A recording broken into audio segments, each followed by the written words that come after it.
Hey, tolerators. This is To All the Men I've Tolerated Before with Natalie Katona, your weekly look at everyday misogyny.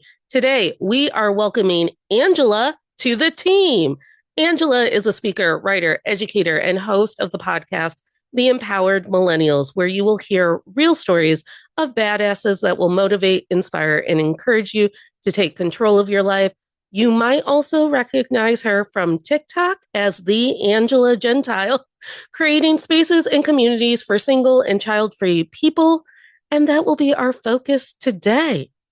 Thanks for being here, Angela. I love this. Thank you so much for having me. It's so funny when you hear like things read back to you. Like I truly do not believe or consider myself to be any type of influencer of any kind. So when you're like, you recognize it from TikTok, people come up to me on the street sometimes and I'm like, I'm just I don't know. Like I'm just me. It's I'm just cool. me. It's amazing. No, I get it. One time at a friend's rugby game, she mentioned my podcast and her rugby teammate went, I listened to that podcast. I was like, oh my God, a fan in the wild. You're like, let me sign an autograph. Yes, don't even worry No, about it. it's fucking great. And I'm so excited to have this any kind of conversation, even just for a few minutes, where we get to talk about, can I swear? Always. We Yeah. tolerate misogyny on this podcast. So Yeah, like what the fuck is happening in our world? And like I just, yeah. I face it every day just by simply existing on the internet as a single child free woman.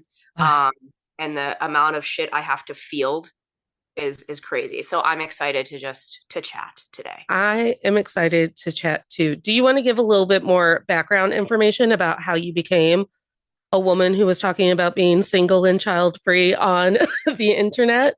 I mean, it's just, yeah, I mean, it's just my life. It's just my life. Like, I just happen to be 43, looking 33 out here Ooh, in the world, right? Hey, girl. Just existing. And I think as I'm getting older, right? Like I'm heading into my mid 40s now. Like I'm in fucking perimenopause. This is not for the weak, by the way. And it just becomes so much more isolating, because your friends really have like deviated at the crossroads. And I was just I was actually, the video that I went viral with was after getting off the phone with my therapist. I had like a Zoom session with my therapist and I fucking yelled at her.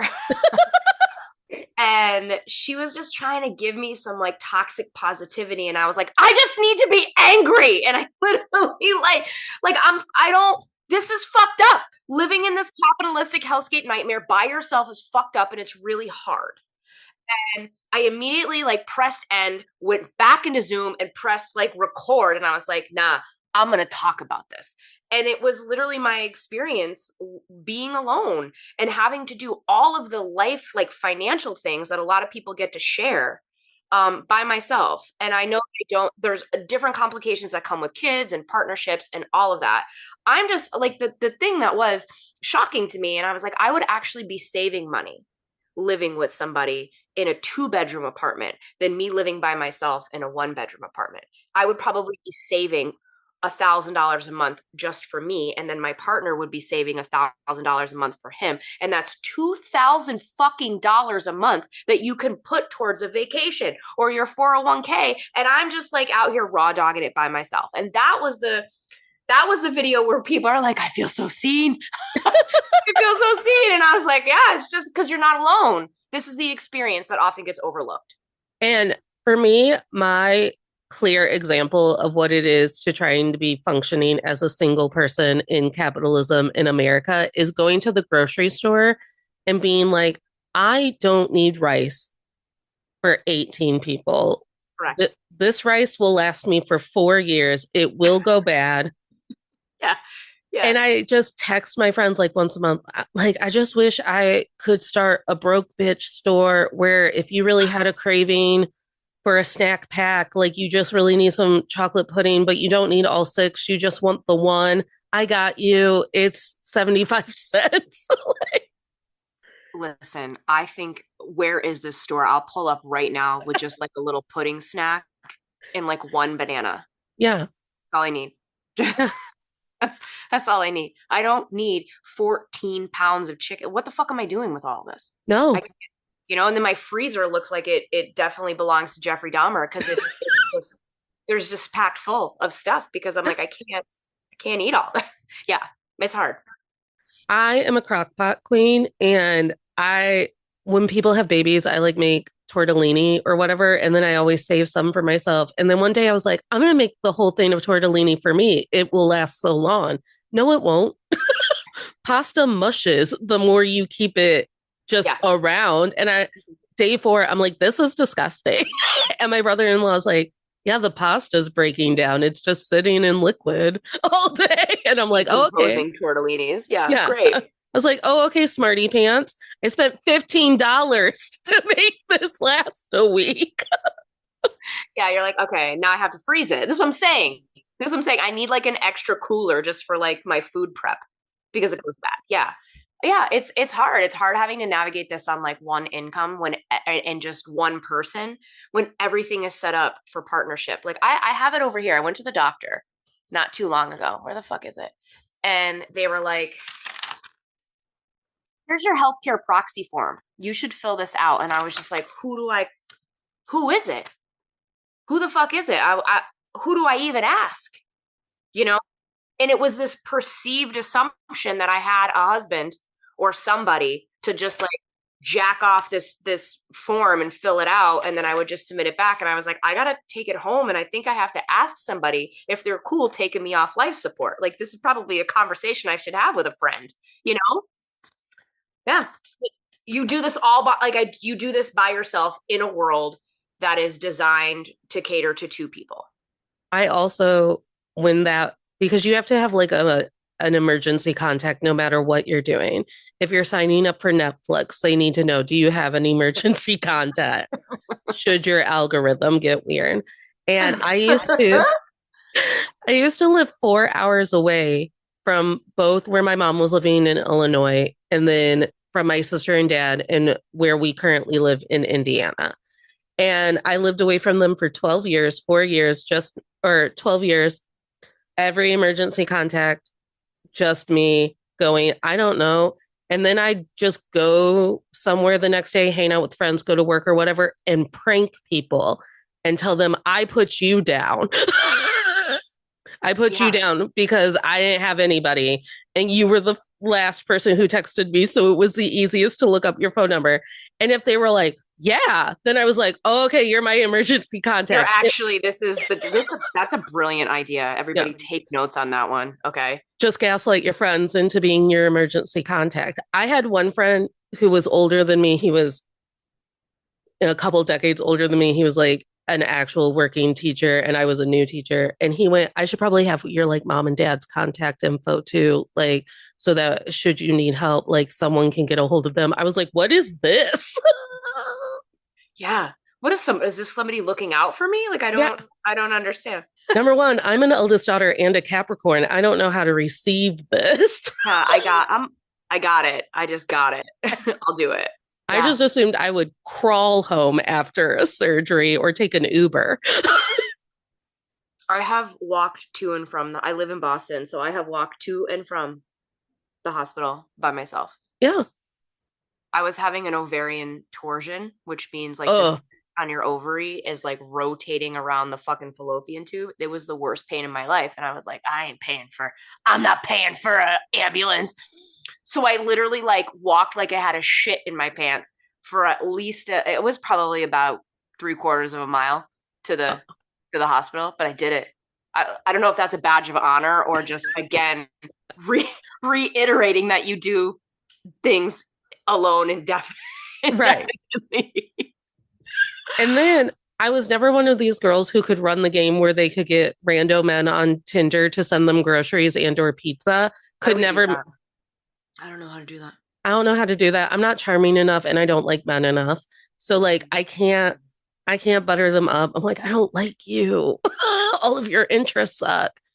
Um, but every once in a while I'd be in the unfortunate circumstance of being in a situation with a man and I would have the flu and I'd be like, I don't know, I just really think that I need like a smoothie, but I can't like because I haven't been eating, but I can't like drive to the Jamba Juice because my head's spinning and I'm like a biohazard.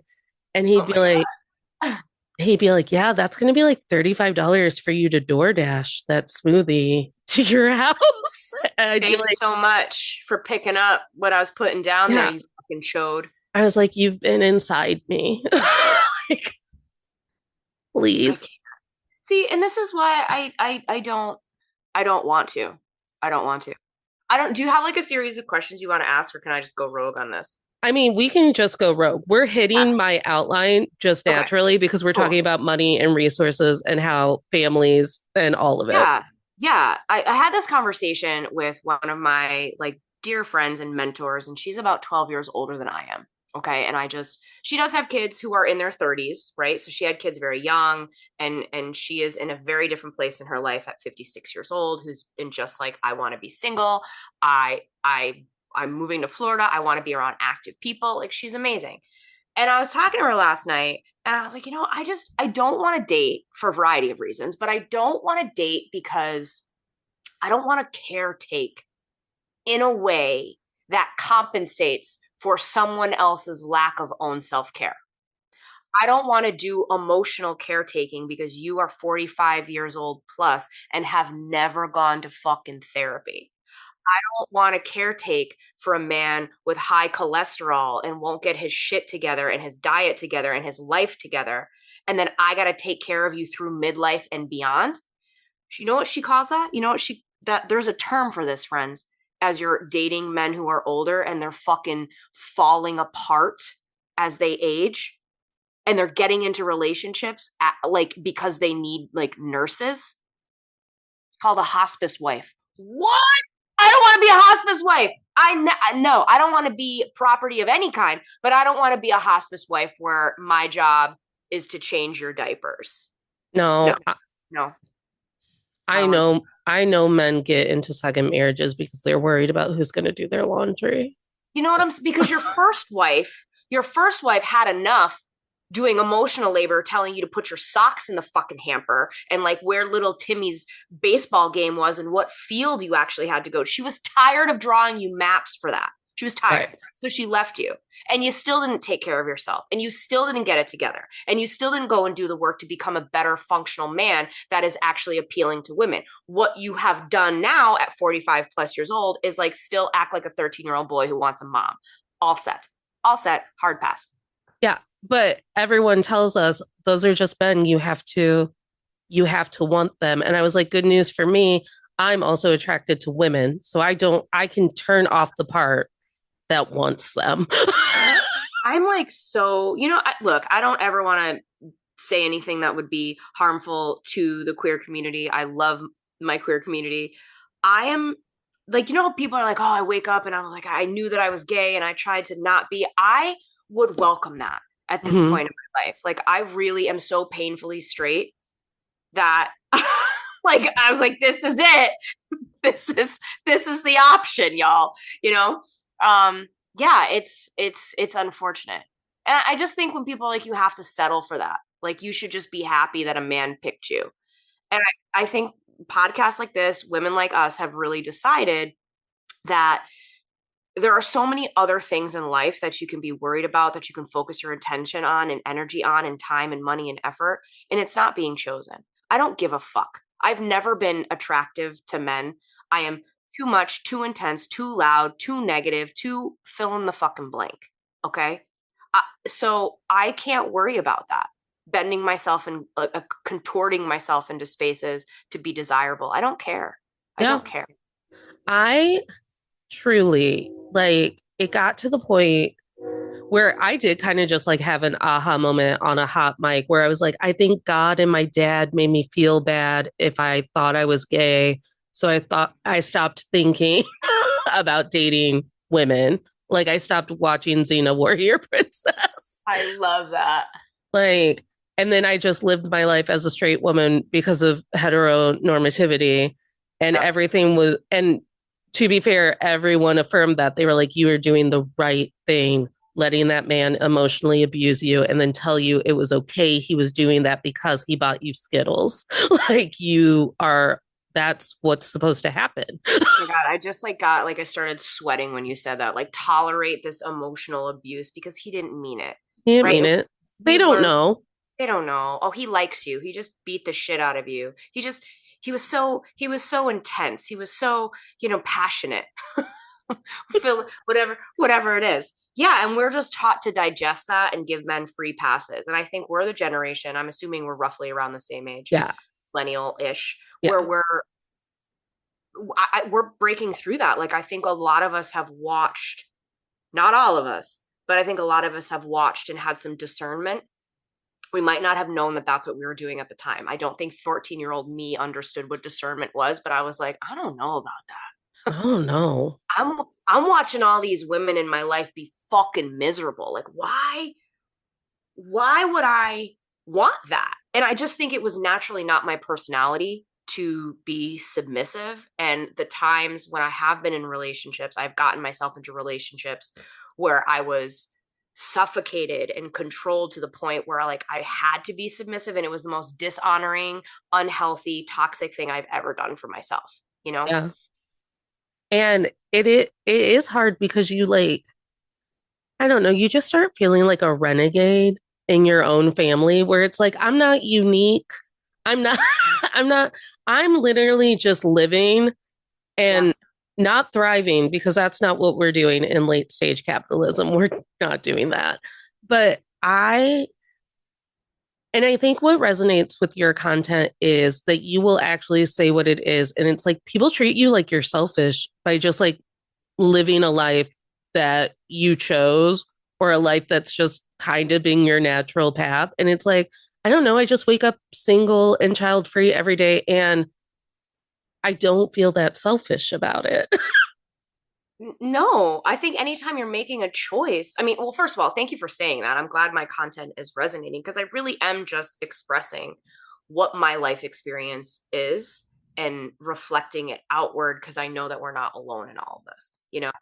Um, but I just got interviewed from a major like news outlet, and they were like, "What was your decision to have kids?" And I was like, "What kind of fucking question is that? Why did you have kids?" Like we never ask that. Like why do you think the inverse of asking me that is a valid question, or why do you think you're fucking entitled to the answer? That was literally my response. But I don't think it's selfish when you choose what works for you. We could say people who are having kids are selfish because what is the planet right now? Like, what are you doing? Why are you continuing to do this shit? You could say that anything is selfish if it doesn't align with what you want and how you see the world. But like in reality, I don't have control, nor do I care what you do. Just don't like hurt people and harm them. Just be a good person, you know? And I think I don't know if, I'm sure you got not into the Chapel Roan discourse, but I'm sure you viewed the Chapel Roan discourse. I'm sure our algorithms align like that. And I think the thing of it is like, well, here's the thing. It is really hard being single and child free sometimes, but I can at least force myself into pockets of peace because I only have to worry about myself. There's this whole other part of society where it's like, it's not that easy being a mother either because we have broken down all of the communal aspects of motherhood. But when Chapel Roan says something like that after, like, I don't know, all my friends who are mothers look frazzled and stressed and I just don't want to do it. Instead of talking about those structures, people just would be like, I love my babies. She didn't say you Okay. didn't. Let's put a pin in that. Let's put a pin in that. Okay. Because yes, I was like, I should probably talk about the Chapel Roan thing, but I was like, I don't want to because she didn't do anything wrong, And again, it's just more effort to constantly have to defend yourself. What she was doing was sharing her truth. She was sharing her truth of what she observes. And, I don't know her. I don't know her situation. I don't know where she's from the Midwest and she's like 27 years old. So I would assume that all of her friends, just statistically speaking, have probably had babies by the time they were 22. Right? Like I don't know, come at me with that. I don't have the statistics, but I'm gonna bet the farm a little bit. So I don't think that she's off base for saying like this is my experience, okay? What I want to know is why mothers become so insufferable. And it's not all, but I can give you a whole like Rolodex of instances where women take my choice as a personal attack on them. I don't know why these women decided to come at her as if her observing and her having an opinion about what she's experiencing is a personal attack on them and a personal attack on families. And I think it is white women entitlement that makes them so insufferable. Yeah, that's always the answer. That's really the answer, right? Like I don't know if you've read Zerlina Maxwell's The End of White Politics. No, but I will. Yes. It's a phenomenal book that she wrote after the 2016 election of like because my white ass included, right? Living in this blue bubble of Boston, I really didn't think that this was possible. I live in a place where like I don't have access to like you got to be real bold if you're MAGA out here because like people will flip you off and people will tell you to go fuck yourself in the middle of the street. Like we don't tolerate that up here. And I don't I was shocked. So she wrote it after the 2016 election and I read it right after the reintroduction of Trump reinaugural and I was like okay, I got to read this. And she basically talks about the three pillars that have upheld our entire existence and our entire constitution and the way our country was built, which is white supremacy, no surprise there. Wealth, also no surprise there, and male dominance and patriarchy. So the closer shocker, right? So the closer you are to those three pillars, that's the pick me energy. That's when you're like, I want to fall in line and I want to be part of like the popular girls club in these three things. And you think if I can just choose men over my womanness, if I can choose my whiteness over my womanness, if I can choose my money over my womanness, I'll be safe. But let me tell you this, if you identify as a woman, they will fucking throw you under the bus. The first one, you'll be the first fucking one. Yeah. When it's been the equation of like, well, I'm just trying to keep myself safe, curled up to a white guy or whatever. And I'm like, the math will tell you you're wrong still. Yeah.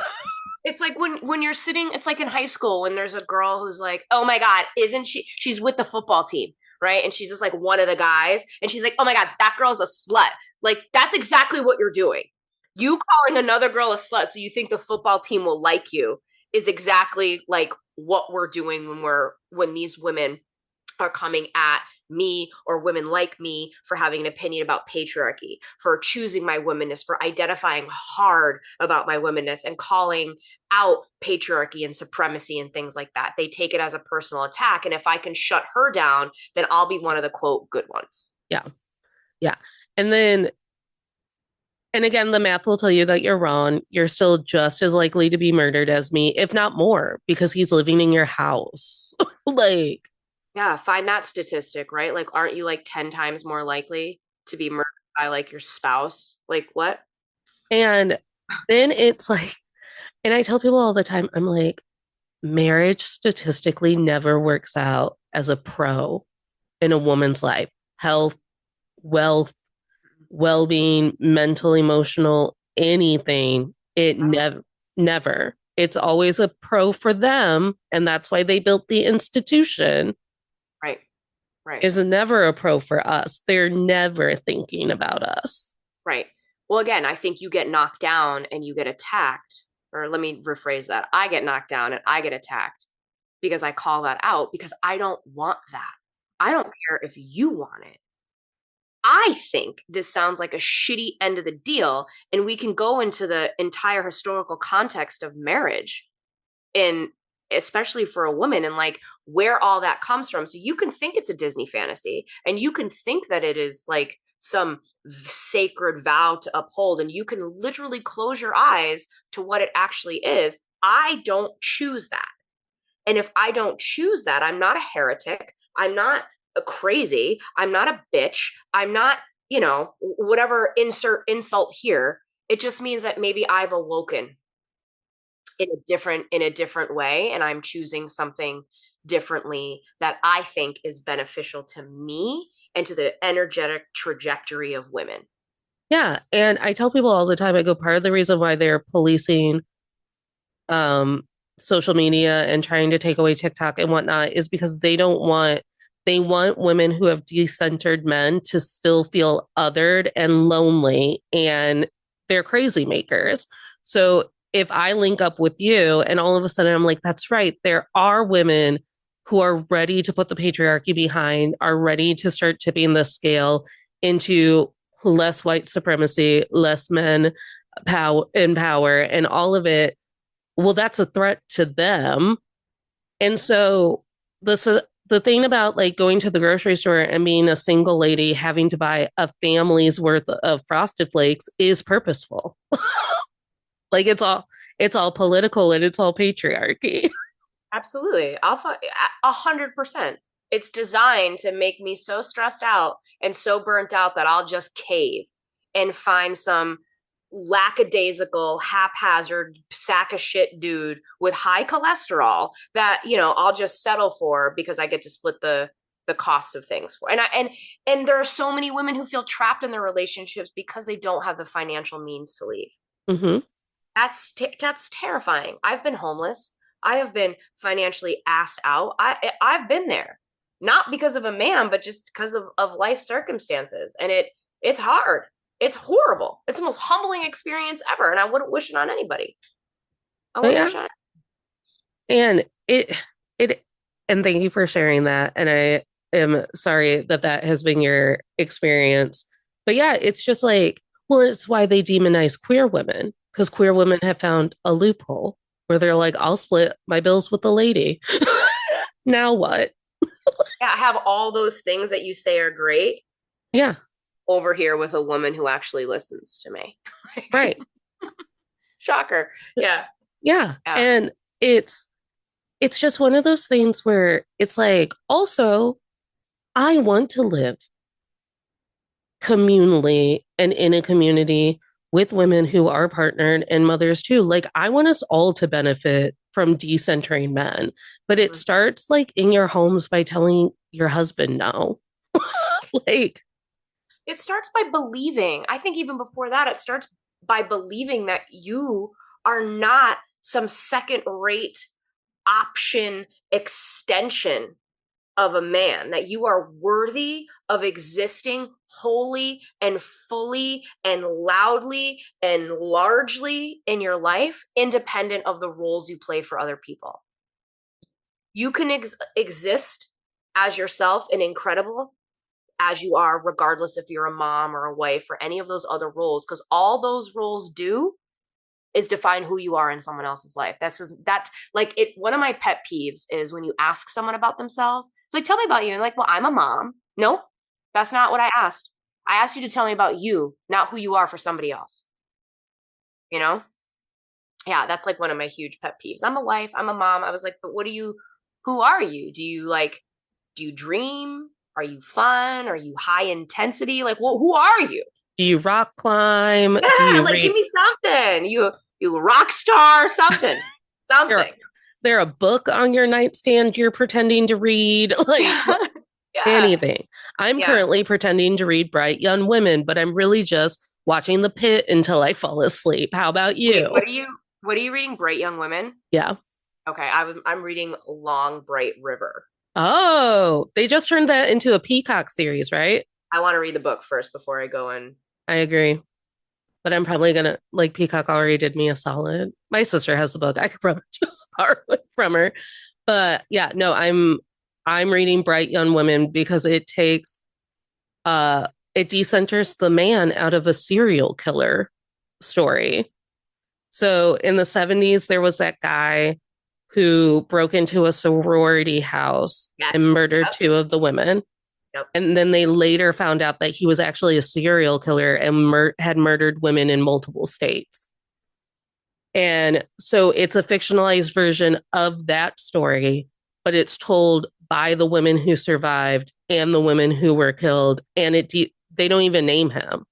In fact, most of the time, the woman who has survived it just is like, he's an ordinary loser. Think of ordinary loser, and boom, you have him pictured. Stop calling him good looking. Stop calling him so smart. And that's why he figured it out. He figured out how to do this and how to get out of prison because systems are built for him to succeed at things. Mm-hmm. And it wasn't some dumb woman who didn't make a good choice. Right. They were in their homes asleep in bed. Yeah. Like, yeah. No, it's like it. Call him what he is, a monster. You know, Yeah. it's like you see it on the like a woman was raped. No, don't make that sentence passive. A man attacked a woman, not a woman was attacked. No. Mhm. Who did it? Who make that sentence active of who was responsible for the actual action? Right. Well, it's like how everything is still passively our responsibility and our That's what I'm saying. fault. That's what I'm Like saying. the male loneliness epidemic. Girl, girl. There's they're so lonely. Not lonely Like, enough to go to therapy or get personalities, but so lonely. you know, I I want to slap somebody across the face when they say this. The male, like, again, it is not my responsibility to make you interesting and safe. And at some point, are you ever going to do, and this is, I'm talking to the men who won't listen to this podcast, shocker. But at some point, are you going to do the self reflection to be like, how did I get here? Yeah. How did I get here? Because we're waking up and I don't want that. I don't want to do work in my relationship. I want to be supported. I want mutuality. I want attunement. I want love and care and tenderness. Like, I don't want this macho, oh, everything's fine, babe. And you come home, open up a beer, and then like zone out on the TV. And I'm no different than having a pet to you. No, Yeah. I refuse. I Women refuse. have, hey, newsflash, women have been lonely in their relationships for centuries.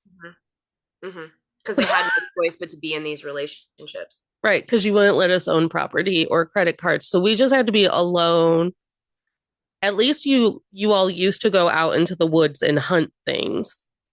But now you just sit in my house making me lonely. And I think I was like 28 when I was like, I can't be sitting in a house with a man who's not cleaning, not talking to me, not cooking, not anything. Like, I know I'm like, I still made it like a fault in me. I go, I know I'm too petty for that. Like, I will just resent him. Yeah, because it's not, it's, yes, it's all the tasks that happen on the micro level, right? It's that complete division of labor, of domestication, of emotional labor that falls on women.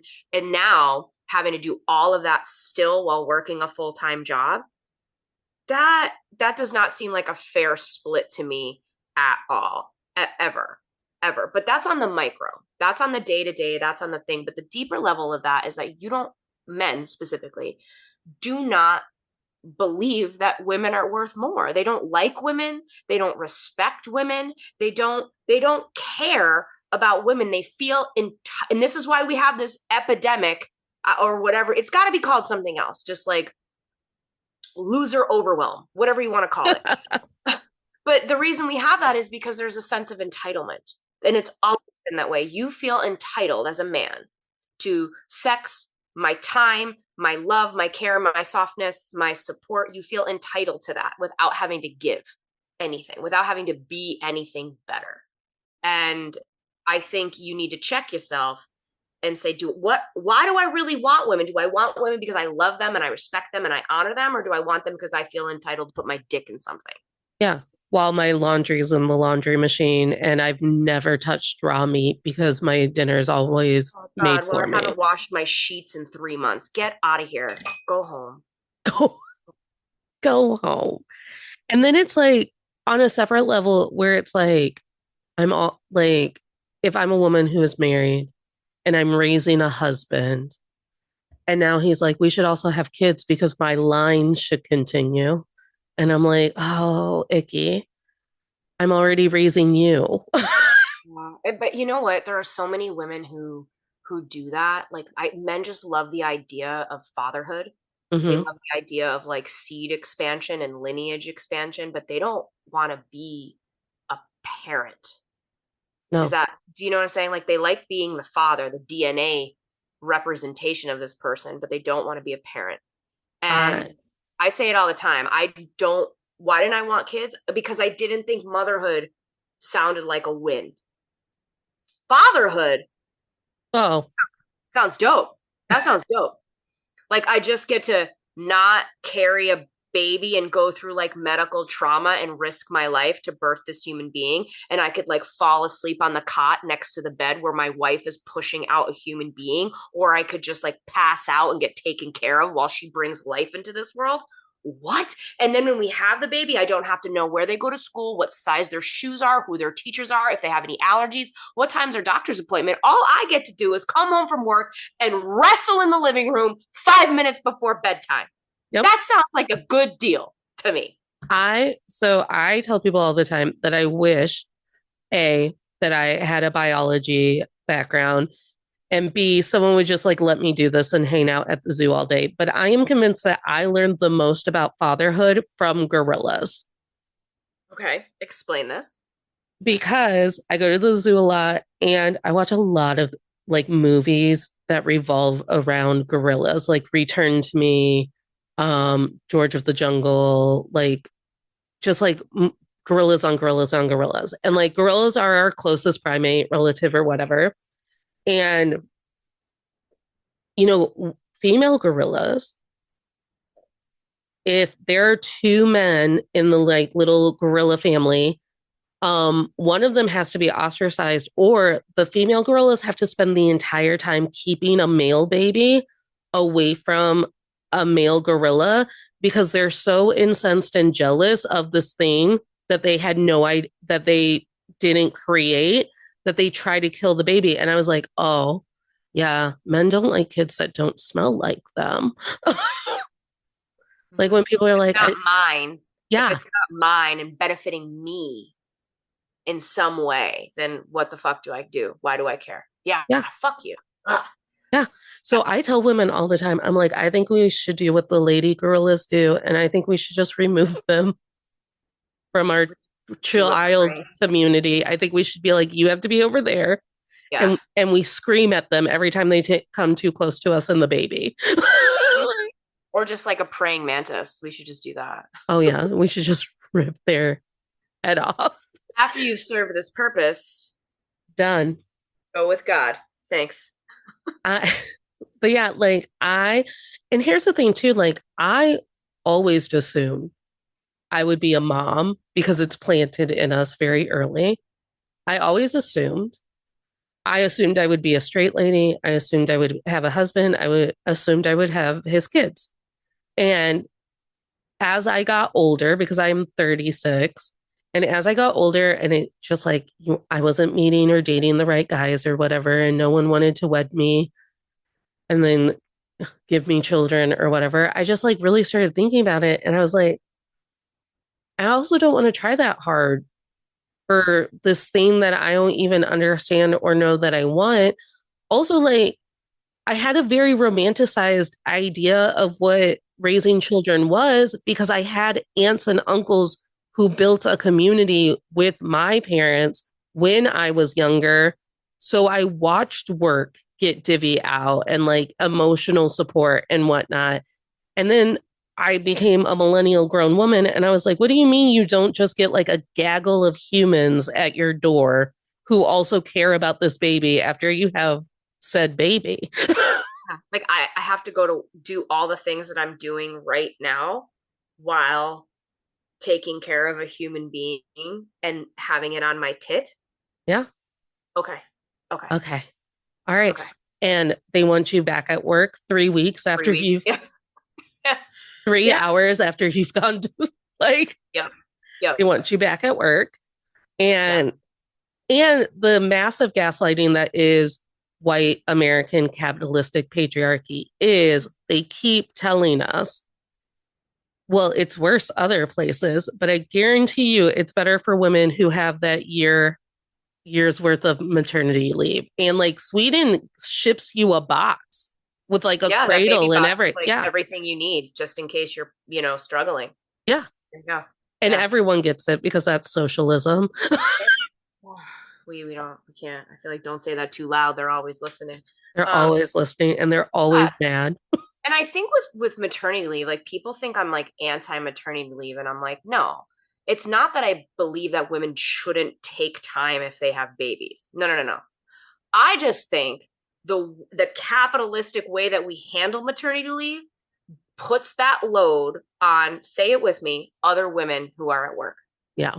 And it becomes a responsibility of other people who did not choose that. Like, fix your fucking system. Hire a temp, hire someone to fill that position, and don't make it the responsibility of people who are already overworked and underpaid and trying to live their life. Like, I don't want to have to take care of that. I don't want to have to cover and take on extra work because you decide to have a baby. Do I think you should be able to take work off? Yes. So two of these things are true. My solution is find a better way to do this. Yeah. Find My a better way to do this. use those billions of dollars that you guys keep accruing and hiding from taxes Yep. and pay someone $15 an hour to sit at the front desk Or whatever it is, or right? whatever it is. Like literally, like I Or pay me to take on oh, Chelsea's role. yeah. If you're dividing Chelsea's full-time job up between three people, then I want the extra $33,000 that you're paying Chelsea to do this. Yeah. Well, Thank and you. I think one of my like last bullet points is like as single child free women, there's a lot of times that we're infantilized, even though we are grown women. Mhm. Like on Yeah, family I agree. vacations, it's like everyone gets a bedroom and Natalie, you get this cot in the hallway. But you can share with your mom, right? Yeah. Like you get this, you actually get the beach chair out by the pool. That's where you're sleeping. We saved it for you. Yeah. They just like throw blankets at you and slam the door in your face. And they're like, have fun under the stars. It'll be great. Yeah, and I think that goes back to my point, though. I 100% agree that it's because we didn't suck the dick. I'm not placating the patriarchy. I'm not choosing that. So therefore, there's a hierarchy, right? Like the women who are the pick-me's, the women who are the ones calling us sluts under the bleachers with the football teams are better. I'm air quoting, right? Because they're falling in line and they're doing everything that they should be doing and they're controllable. Do you know how much freedom we have? Do you know how terrifying that freedom is to people as a child-free person? Like I don't answer to fucking anybody. I don't answer to anybody. So I think what happens is there's this assumption that we are immature, less than, have endless amounts of free time. And I fucking wish, I wish that I wasn't out here working 4 jobs. Okay. I wish I was not out here working 4 jobs. I wish I was having the amount of sex that Samantha had on Sex in the City. I wish all of those things were true. And I also think that there's this misconception and stuntedness that happens when people have kids and they look at our lives like we're just partying all the time. I can't even tell you the last time I went out, and I just don't. That's not it, because they stopped doing it because they had kids. So they assume that as we entered into adulthood, we do not face the same adult woes. I'm still paying taxes. I'm still managing an aging mother. I'm still burying my grandmother. I'm still dealing with my own health issues. I'm still going through menopause. I might not be doing it with kids and a partner, but I'm doing it alone and isolated and dismissed. So we're still out here. I think because they stopped partying at 26, they assume that at 36 and at 46, we're still doing it because their reason for stopping was kids. And since we don't have it, we must still be doing it. Yeah. Like we've evolved too and we've grown up too. Yeah, I can't. If I wear the wrong bra, my tits are sore for 5 days. I cannot be partying. Oh my God. I have to wear earplugs. Like, where are we going? I have earplugs in my bag just in case it gets a little too loud. All right. Like, I Real. I went to I did take the train by myself like a brave woman into Chicago on Saturday to go to Chicago to go to Chicago Comic Con, and I was there all day by myself. And met a friend for lunch, and then took the train home. And I woke up on Sunday, and I was like, I don't think I can move. I think I'm just in bed. I took the train. It's too much outside for me. That's a lot of outside. I didn't even walk around that much because eventually I found a comfy chair and I was like, I'm just going to watch the younger people dance in their costumes to the DJ that they hired. Yeah. Like, Yeah. Yeah. And I'm like, it starts at 9. No, no, no, no, no, no. We need to be home by like 10. Because that yeah. still means I got one program left in me before I go to bed. Okay. All And right. I need my 1 hour of TV before I go to bed. I just need one calming episode of Law and Order SVU, and then I can go to bed. Okay. And then I can go to bed. Like, fine. the Bravo verse will continue whether or not I partied, and I have to keep up with my housewives. You have to. You have to. I have yeah, to. I do. I think people infantilize and assume. Yeah, all of that. And this is the reality what we're talking about. We're not going out. Like, it scares me to be outside for that long, to be around that many people, loud noises. Like, I can't. I used to be a good fucking time, and I used to dance half naked on speakers in my 20s, okay? I could not. I could not even. I couldn't even. My favorite type of like dipping my toe back into the club life is silent disco, where everyone gets their own headphones. Awesome. Yeah, I've done that. It's so fun. It's so fun because you don't have to look at anybody. I'm always on the R&B track and someone's like, no, EDM. And I'm like, no, I'm throwing it back for a little bit. And then I'll go to the 80s pop ballads. Like, yeah. Yeah. Just let me be. This is my disco. Okay. This is my disco. I paid the $7 for my headphones. My disco. I'm having a great time over here alone in the corner. Thanks. Yeah. It sounds real stupid when people are like, what's a silent disco? I'm like, everyone has their own headphones and there are 3 to 5 DJs and you get to just choose what DJ you're listening to. And they're like, but everyone's dancing. I'm like, yeah, everyone's having their own singular experience and it really lessens the chances of you getting groped. I don't know how to explain it. Mm-hmm. Mm-hmm. Have you seen that? I've seen it advertised, but it's like a women's only club night. Yes. I've never been, but a Mecca. I don't think they've come to my city, but I'm like, I love this idea. I love like this idea. Day club. Like it's like 2 o'clock on a Sunday, and I'm like, oh my God, I love that. Yes. I love that. Because I think also like, so at Comic Con, my friend tried to get a pass and she couldn't because they were all sold out. And before she tried to get a pass, she told the man that she was seeing, and he was like, oh man, I've always wanted to go to Comic Con. And she just kind of looked at him and went, okay, let me ask Natalie. And then I made a face about this man who I've never met coming to a public event. And Annie's like, I'm going to tell him that we won't call the cops if he's there, but he's not allowed to approach us while we're having our time. He's not allowed to look at us. He's not allowed to speak to us or whatever. And then I will motion him over when he can. And well, they ended up not being able to go because Saturday was so sold out. But I appreciated that because usually I'm surprised by some boyfriend and I'm like, who's he? He's not dressed to the pink theme of this drag brunch. And he also didn't bring dollars to tip these ladies with. So why is he here? Yeah, he's a fucking sack of like a slug sack, just taking up space in an energy suck. Don't bring him. I just talked about this on the podcast this week and did some content around it. I don't understand why we think that partnership is the end all be all and success. Well, I mean, I know we do because it's, again, falling into patriarchy. My proximity to men means my worthiness. My proximity to falling in line to that means that I'm worthy. And in my 40s, y'all, I still have friends who are in relationships who are nowhere to be seen right now. And I'm like, wow, this tells me everything I need to know, that our friendship was a placeholder until you got what you really wanted, was a relationship. And you're so far up this person's ass that I don't think I'll ever see you again. Like, you've already, and I love that for you. If that makes you happy, that's great. But as your friend, that doesn't work for me. And I'm going to go and and move and shift and continue to build a community of people who also believe in the expansion of community, not the isolation of partnership.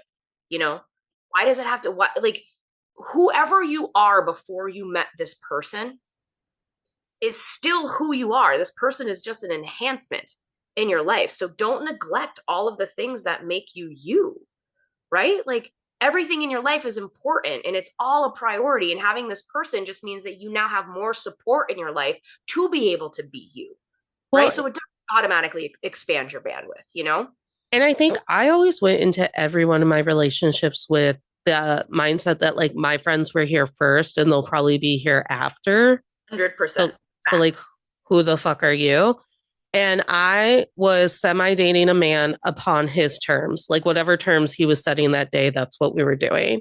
I've been there too. It never works out. Anybody listening, get out of that ASAP. Get But out of that. carry on. I don't have a podcast for nothing because I've lived through nothing. And we were out one night and then we secretly went home with one another because of the thrill of it all. And he like made some comment. And I was like, what do you mean? He's like we were out tonight and that was great or whatever, but you talked to everyone. And I was like, yeah, I did.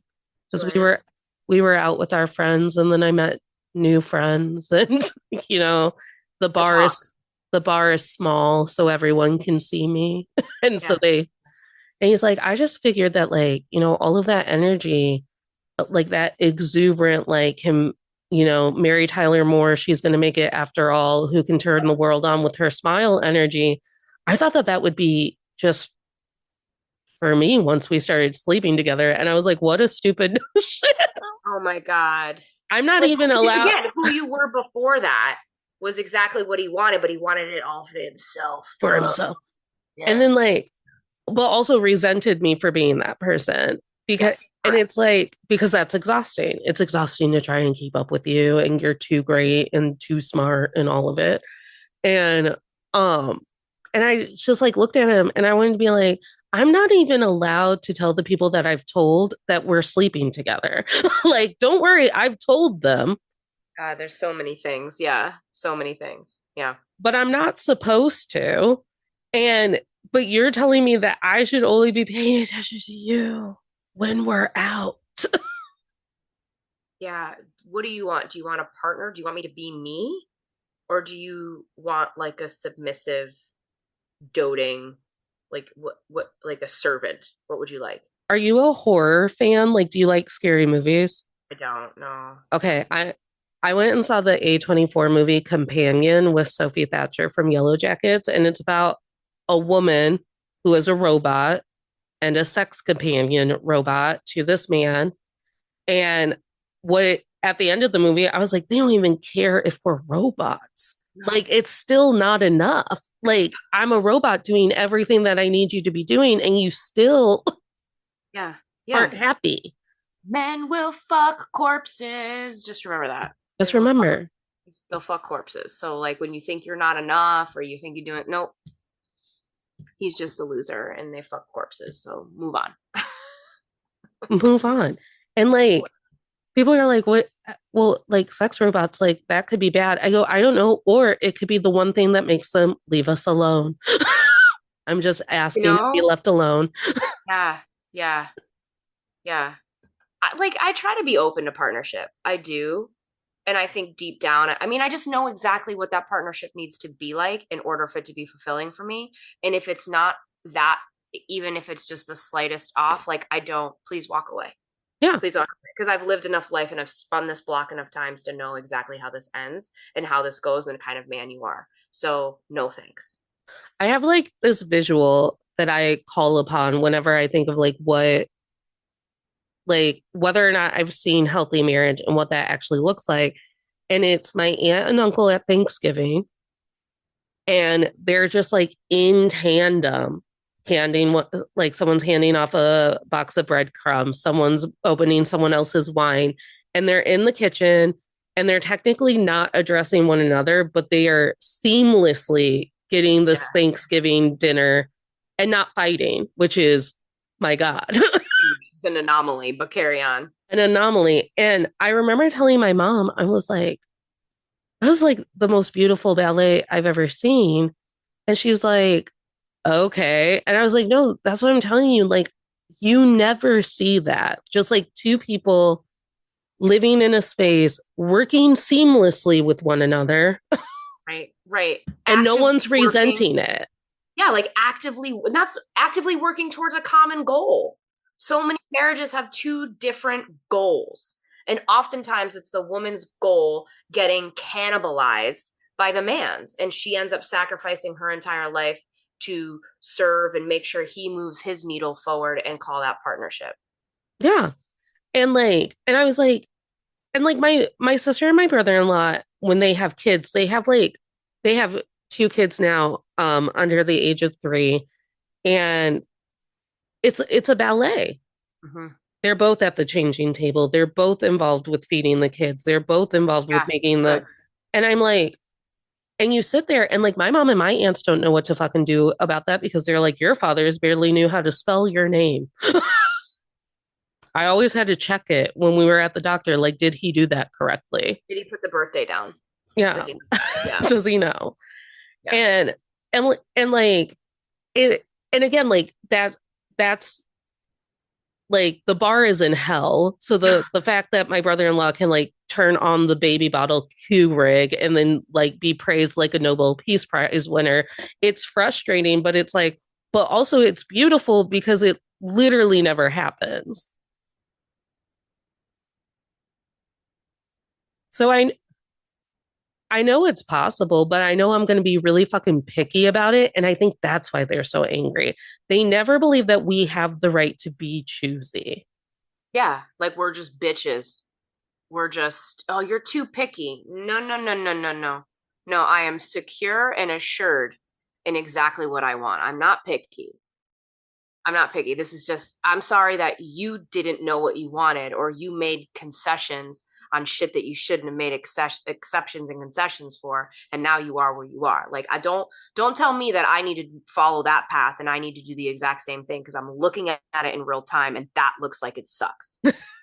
And like, I'm too old to be dating someone's potential. God, no. No.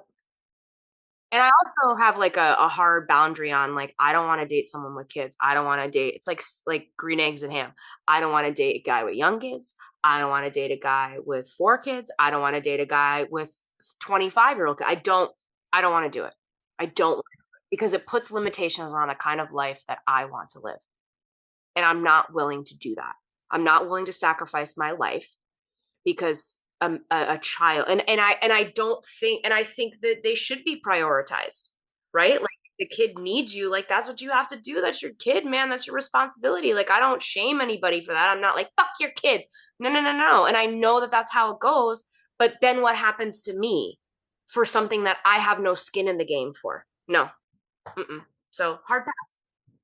And it's like, number one, I feel like dating men is like always trying to compete with the version of you that they've made up in their head because they didn't listen to anything that you said before we got serious.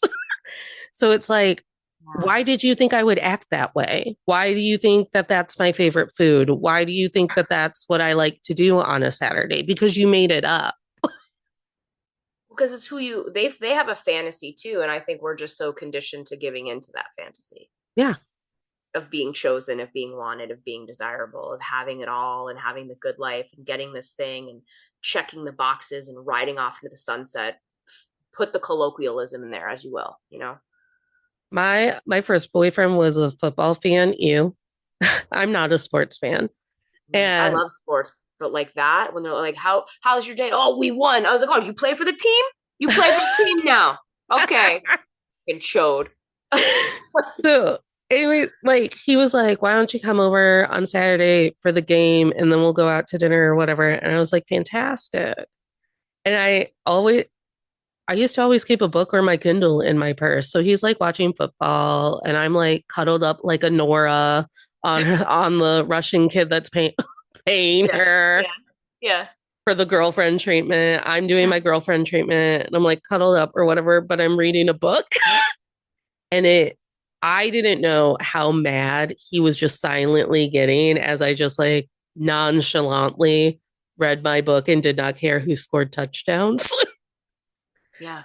And he picked a fight with me later and he's like, we were supposed to be spending time together. Da da da. I go, I was literally on your lap. Like I was literally curled into you. Right. Was this the same guy that didn't want you to be social, or is this a different gem? No, it's a different gem. These are the gems I was dealt and told, aren't they nice? Yeah. Oh God, I have so many. Yeah, that relationship ended because he got too drunk one night and I picked him up from the bar. And then he drunkenly started screaming at me about like all the dinners I would give him once I was his wife and exactly when they should be at the table. And like, Oh my God. if I'm going to go out with my girlfriends or whatever, I better make sure that there's a plate for him warm somewhere. And I was just like looking at him. I was like, is this a feature I'm signing up for? He was like, yeah, you best believe. I was like, I'm learning some things today. And he was serious about this? Yeah. Good for him. I hope he found that. I hope he. And it was all because he hated his stepmom for going out and having a social life. They hate us. Like, I can't get that across it. They hate us. Like, they only love each other, but they don't want to love each other because of the no homo rule of the 90s. But it's like, please grab one another on the ass. Like, please socialize with one another. Like, leave us alone. You want us to act like your bros because you can't fuck your bros. You know what I'm saying? Like you want me to be in there like swimwear on the couch being like, "Ah, tackle, touchdown." And like wear my shirt and not look at you and sit next to you and like never have an intimate conversation and not go deep, but you get to put your dick in me because that's really what you want to do with your dudes. Got it. Yeah. And I hate to break it to like, that adolescent show on Netflix is like sweeping the nation. And I watched it. And there is that one episode where the therapist lady is trying to get a reading on how that kid views women. And surprise, surprise, it's as an object. And like as a not a whole person who had a life and feelings and whatnot. And and people were talking about like red pill society and what are we doing for young boys or whatever. And I was like, what are we doing for the 30-year-old dudes who still only view me as an object that should be wiped from this earth the moment I'm inconvenient? Yeah, that's a wonderful question. Like, I, this isn't a new problem, which is part of the problem. Um, so I always tell people, I'm like, that incel shit starts at home. Watch how you talk to their mother and their sisters, and watch about how you talk about women around them and all of it. Because that incel shit starts at home, and then Joe Rogan makes it funnier, but it's already enforced. Like, they'd be able to ignore it if they weren't also watching it in real time. Yeah. Yeah, I agree. I 100% agree. I think they already have it. They feel it. They've been indoctrinated into it and they might not have the words for it. And then you have the Joe Rogans and the Andrew Tates and the whoever the hell the other, what's that guy's name? Nick Fuentes. Yeah. And Yeah. then like Matt Rife. Oh, Ugh. the comedian? Yeah. We did some dumb shit.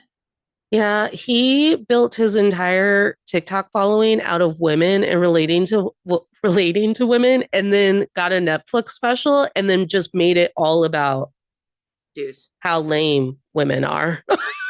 Good for him. Uh-huh. Good for him. Yeah, That's a shame. I know. Yeah. So he has pick me energy too, it turns out. I think a lot of them do. A lot of them do. I always say, I was like, he wasn't trying to impress you, he was trying to impress his boys. The end. Why did Yeah. he talk? Why did he talk to you like that at the family barbecue? He wanted to get a laugh out of his dad who doesn't like him. Yeah. Yeah. I think, and I think Brene Brown talks about this when men struggle, when what they struggle with vulnerability is shame. And I think a lot of men, if you read Bell Hooks, like men suffer substantially in the patriarchy in a very different way than we do. Like they're the ones oppressing and suppressing their own selves in order to oppress and suppress other people. They're suffering too. They don't have like the self-awareness and relationship that we do with ourselves and with other women, like they're suffering. Patriarchy doesn't benefit anybody. Imagine thinking that you can't have feelings. Like, what? But like three ugly billionaires who look like they're melting told you that this was going to pay off. And you decided to make three ugly billionaires who have a bad perm, who are literally melting, and who look like a Ratatouille villain. You were like, huh, they're my God. And they said, if we keep being mean to women, I too could be a billionaire. Mm-hmm. That might have worked 40 years ago, Yeah. um, but not now because things like this exist. So, They don't want to hang out with you either. mm-mm. Mm-mm. We end every episode of the podcast with like a life lesson we would like to pass on to the listeners, and then a manifestation we would like to add into the collective energy. I always use the metaphor of like the life lesson being like, if you wanted to needle print something and hang it over your mantle so people had to Got it. read it on their way out, what would that be? You get one life, live the shit out of it. Hell yeah. Really, like this is it. Nobody gets out of this alive. So I don't know what you're waiting for or what you think you're going to prevent by playing it safe and small. Just if you have a desire and you have an inkling and you have a vision and you have a dream and you keep putting it off, like why? Why would you do like this is it, y'all? Like just go do it. You'll never fail. It'll just bring you to the next place to do something different. So just go live the shit out of your life. Just go Yeah. do it. And let it be messy. I feel like we were the generation that was like told like nothing should be messy for you. Everything should just work out. It it does, but it's not a linear, pretty process, right? Like No. all those little planner books that they gave us in middle school, like started to condition us that we could color code our way through life, but it doesn't work that way. I No. think the messier it is, and the grittier it is, and the gnarlier the shit is that you face, like the more joy and the more expansion you experience in your life, and the more authentic it becomes. I think the more you try, the more you do, the more you fail, the more you experience, the more unfuckable you become. No. What is a manifestation you would like us all to work on as the collective energy into making true? Hmm. That again, like a there isn't one way, right? Like you get to be and do and say and define whatever it is that works for you. So if you're wanting something, I don't know if this is a manifestation, but whatever it is that you want in your life, like in the way that we feel torn about what we want, what we should, I encourage you to say, well, that's just one way to do it. And my pathway to joy and my pathway to success and love and whatever those things are looks very different. And there's no one way to do things. So you manifest whatever it is that your vision is and create it for yourself. Just create it. Get rid of the should, the Mhm. shoulda, coulda, wouldas. Yeah, like people think like having marriage and kids and babies and a house and a golden retriever, and those things are great, but that's one avenue towards a fulfilling life. And I even question, and I don't think that it's a finite thing, right? Like maybe let me backtrack. The manifestation is to find the things that you'd like and then continue to evolve with it. It doesn't have to be like, oh, I've checked the box and then I'm done. Go create the life that you want time and time and time and time again. Yeah. I'm 36 years old. When I was 18 years old and like the Hunger Games and or Divergent, they were like, what do you want to do for the rest of your life? We're about to give you a bunch of debt. Yeah. Yeah. I I said teacher, and that lasted for 6 years. And then I worked in theater, and then a pandemic happened. And now I'm a podcaster who's taking screenwriting classes. Love that. 13-year-old Natalie didn't know how to write for the TV, let alone think that she would. Yeah. You Yeah. just keep evolving. That's it. Yeah. I've had many a career change and many a life knockdown, many a shakeout, Yeah. And each time that happens, you just make different choices that feel right for you every single time. Like if what fulfilled me at 36 is not what fulfills me now at 40, almost 44. What Yeah. fulfilled me at 22 is definitely Well, not what fulfills me now. yeah. Angela, thank you so much for being I here. appreciate this. What a wonderful conversation of just talking shit about men. This was so fun, and I have not had to do this in a while. But the rule unto all the men I've tolerated before is surprise, we're now friends, Correct. which Yes. means I will DM you silly things that make me think of you and our conversation and your content from time to time. And it also means that anytime you're pissed off about a new or old thing about patriarchy, you can come back. Yeah. Okay. I feel like that might be a frequent flyer on this show, Yeah, you know, especially always. what's happening right now. So we'll see how things pan out. Keep in touch. Let the listeners know where they can keep in touch with you. Yeah. You can follow me on all the social media platforms, the same handle, which is the Angela Gentile. I'm probably most active on TikTok. I like that platform better. I just think the algorithms and connects you to more people where there's a lot of hating ass motherfuckers on Instagram deliberately, I think. So I tend to hang out more on the TikTok.